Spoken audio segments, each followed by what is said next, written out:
Hello guys! So ayan yung amaryllis ko. Ayan siya. Malapit na siyang mag-open talaga. Binili ko bulbs pa lang siya.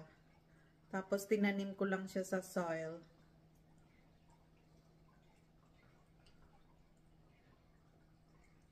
Yan. Malapit na siyang mag-open. Bukas siguro mag-open na to. So update ko kayo bukas. Ito naman yung hyacinth natin. Nasa bottle lang siya. Dami ng roots. Ayan o. Yan siya guys. At ito naman parang light pink siya. Na hyacinth din.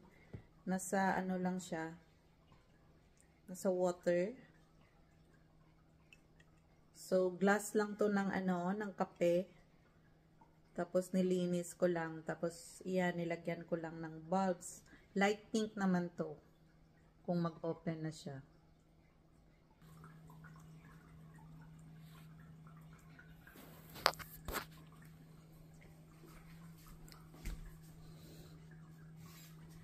At mayroon pa tayo dito.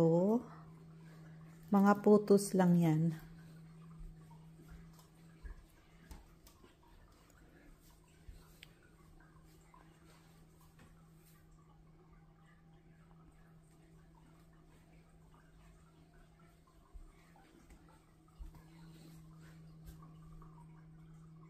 Kaya ako nag-garden sa loob ng bahay kasi kapag winter, at least mai-enjoy ko pa rin yung mga plants ko doon sa loob. Kasi ito yung labas ng bahay kapag winter.